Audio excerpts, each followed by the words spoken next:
Hi, Nancy. Hi, Shane. Hi, Lauren. Hi, Shane. Hi, Nancy. Do any of you, or have any of you, play or played a musical instrument at any point? Yes, from third grade until ninth or 10th grade, I played the viola. Oh, That's an interesting choice. It was an interesting choice. what's the difference between a violin and a viola? Viola is like one string lower, so it's a little deeper, a little lower. But I was so small, it was actually a violin strung as a viola, because the actual viola is so big, I think, for little kids. Oh. Yeah, I think I played it because there's only so many people playing viola. Everyone wants to do violin or maybe even cello. No one wants to play viola. So in my not goodness, I was the first viola.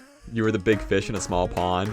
See, that's The only fish in the pond, really. Yeah, it's quite brilliant.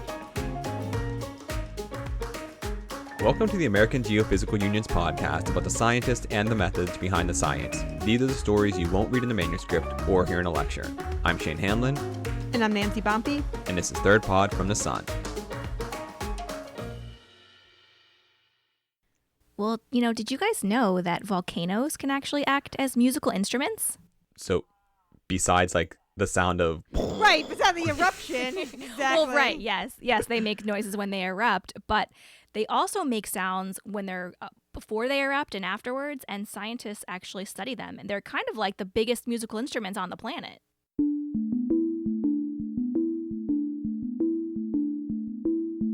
Right, so my name is Jeffrey Johnson, and I am a professor at Boise State University in the Department of Geosciences.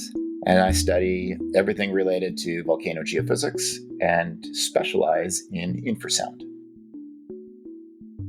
Every volcano has a distinct personality in terms of the sounds that it produces.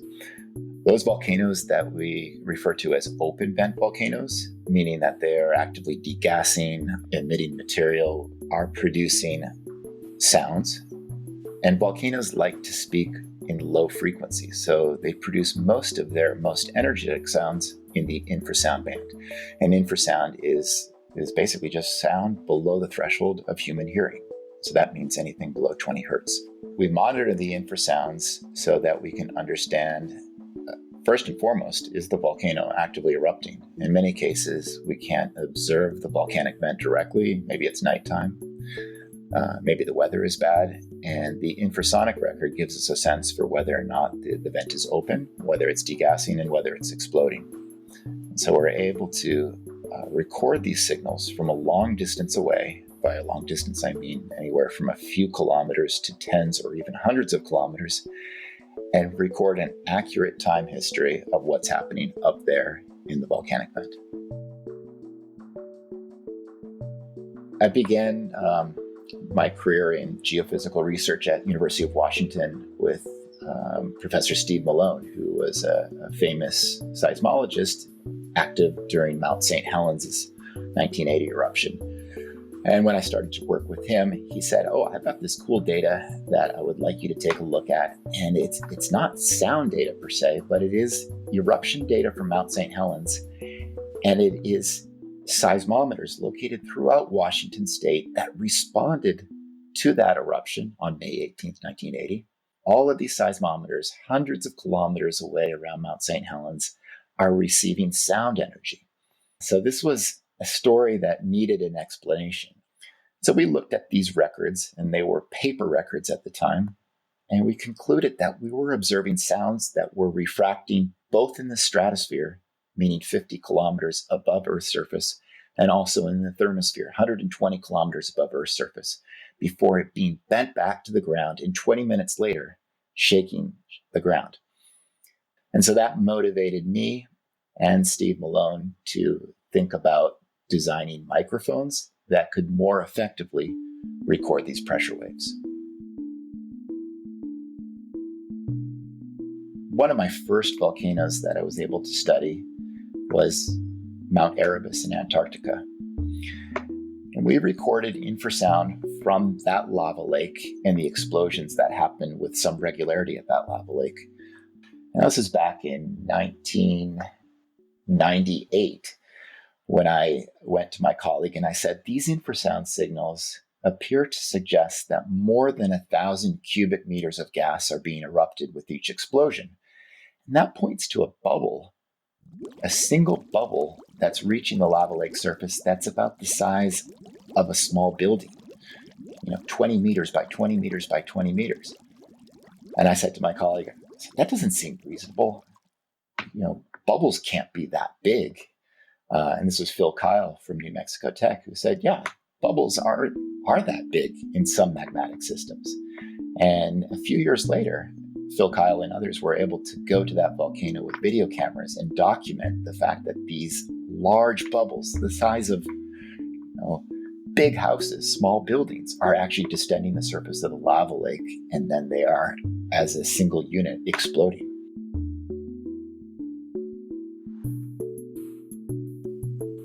All right, I have to ask, because the three of us, it's hard for us to just get mics working when we're trying to record this podcast. How do they capture the sounds that the volcanoes are making? Yeah, so they go out and they deploy an array of microphones all around the volcano, usually a few kilometers away, and they do it usually near seismic equipment that's put out to capture like the ground shaking motion to see if the volcano's, shaking the ground at all. So they have a bunch of microphones. They try to have at least 3, and that way they can use those to triangulate where the sound is coming from. They would love to have more microphones around a volcano if they can, and their goal is really to kind of record the sounds over time to really get an idea of like what the volcano's voice print is, and then if they can maybe figure out if the volcano is getting ready to erupt. The volcano voice print. I love that. So what does it sound like? Well, Jeff will tell you.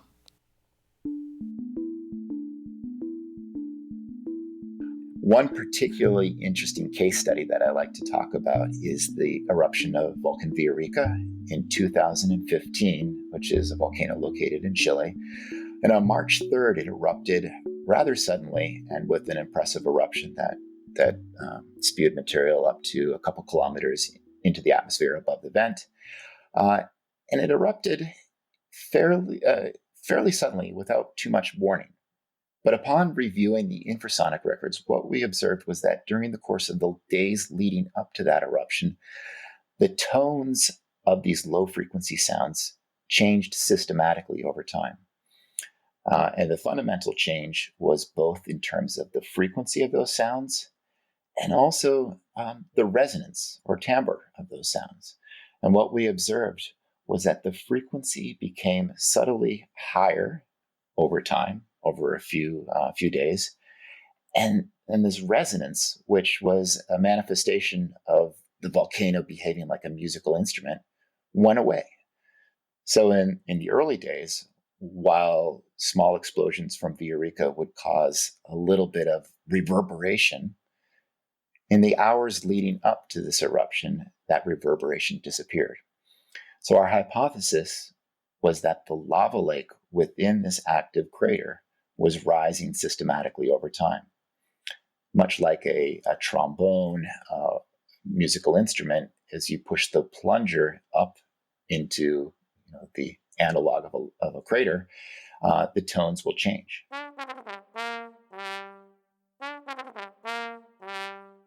And so we observed that over time, and that led us to the idea that we were able to record the level of the lava lake in the crater.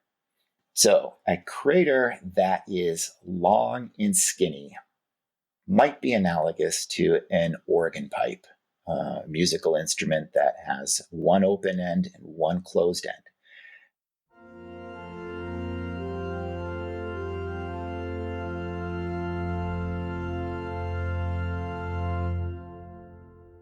And one thing that most people who listen to nice sounding musical instruments are aware of is these resonant frequencies that those pipes are able to impart to the sound that you're listening to.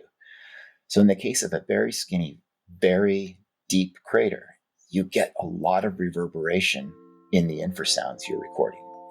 And that reverberation sounds quite pleasing, actually, when you speed that infrasound up to audio tones.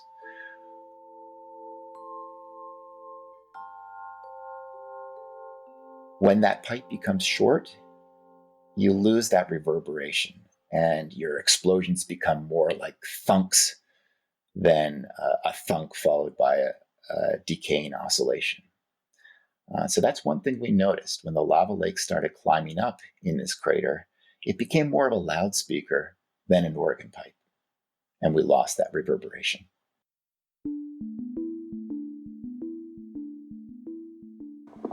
So this is a record from Volcano Villarica in southern Chile, which erupted on March 3rd, 2015 with a spectacular mile-high fire fountain. What we're looking at right now is a 10-hour record that's sped up by a factor of 100 times so that we can actually hear the infrasound. That means 1 hertz infrasound tone becomes 100 hertz audible tone. Starts off in the early morning with these discrete strombolian explosions, small-scale activity, nothing to be worried about. Just before 6 UTC time, the strombolian popcorn-type sounds morph into continuous jetting. And this is when people start to get a little bit nervous, those of us who are watching the volcano. Then shortly after 6, the paroxysm commences with an abrupt fire fountain, reaches mile high.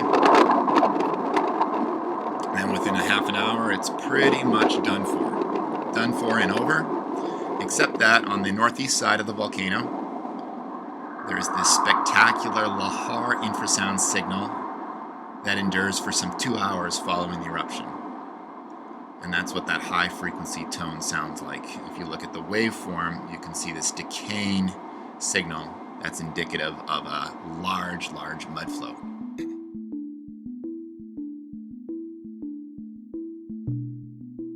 Villarica was a really cool case study because we observed changing infrasounds. The frequency changed over time and the reverberations disappeared. Other volcanoes have their own unique sound prints, if you will.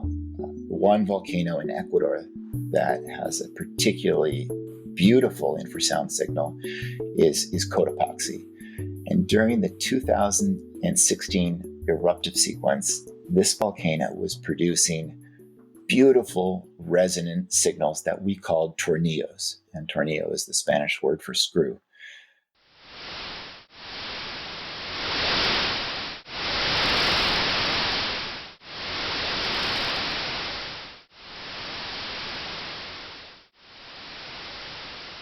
So what we were observing was some sort of event occurring within the crater, and these oscillations or reverberations that were lasting more than a minute and a half.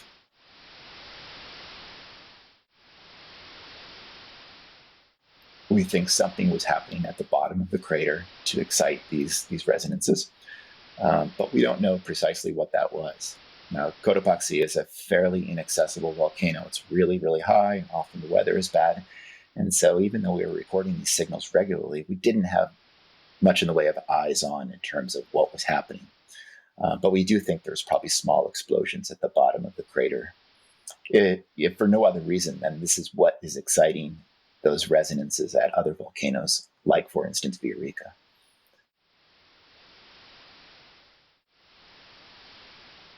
Moreover, the fundamental frequency of these signals was about 0.2 hertz, which is far lower frequency than most other volcanoes.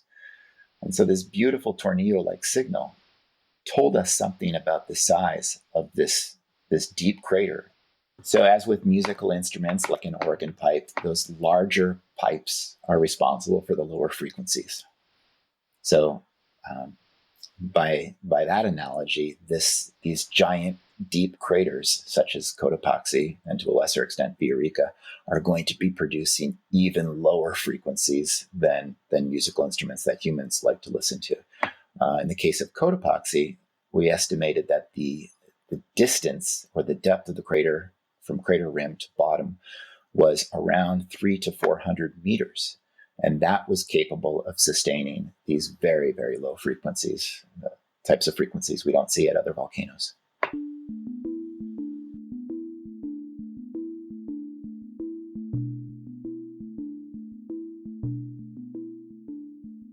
The volcano stuff is so cool. I mean, is he just a volcano specialist, or does he do recordings of other things on Earth? Well, yeah, actually, Jeff does recordings of other things, too. He studies the sounds made by avalanches, which, as you can imagine, is pretty loud. But actually, earthquakes make infrasound too. Obviously, when the ground shakes and buildings fall and things like that, that makes noise, but the earthquake makes other kinds of sounds too, and that can actually reverberate off of things like mountains and other features of the topography.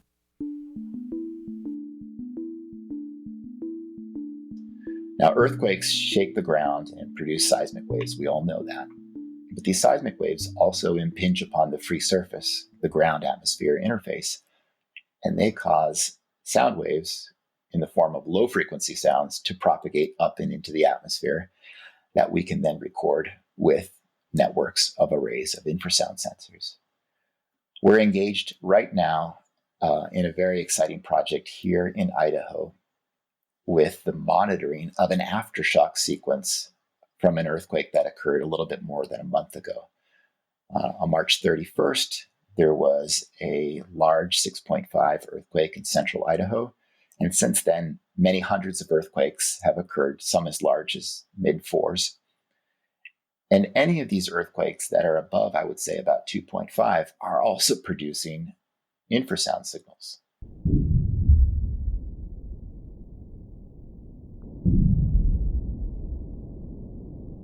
So my colleagues at Boise State University and I, we mobilized shortly after the main shock, deployed a network of arrays of sensors all around central Idaho, and we've been listening to these infrasounds. And some of our preliminary results indicate these earthquakes are generating epicentral infrasound, and they're also generating infrasound associated with secondary sources. So what that means is an earthquake happens, the seismic waves come straight up to the surface and shake the atmosphere. And then those seismic waves also radiate out to further distances and shake the mountains that may be located at 20, 30, 40 kilometers.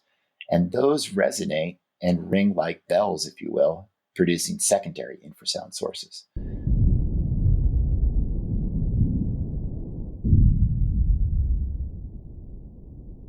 Almost all the mountains in that area are ringing due to the passage of seismic waves. They seem to ring more than the valleys, the low-lying regions, which for whatever reason that we're still trying to figure out are not quite as loud in terms of the infrasound energy. Were you surprised? Like, what did you think when you realized this was going on? I suppose I was surprised to see or hear as much infrasound as we did. Folks who know a little bit about earthquakes are aware that earthquakes produce sounds. People who live close to earthquakes feel the shaking, and they also can hear with their ears higher frequency sounds that are definitely coming through the air. They're not coming through the ground or not coming solely through the ground. And so that points to the fact that these sound waves produced by earthquakes are really quite common. They're basically universal. And so if you have the right sensors, which are in this case infrasound sensors, you're able to capture a whole world of low frequency sounds and understand where those sounds are coming from. Every day I realize how lucky I am to be able to both to travel and to do some really extraordinary field work, but at the same time do some novel scientific study using this very powerful radiation from these geophysical sources. And it's every time you get a new data set and you get to analyze it and tell a story, it's a privilege.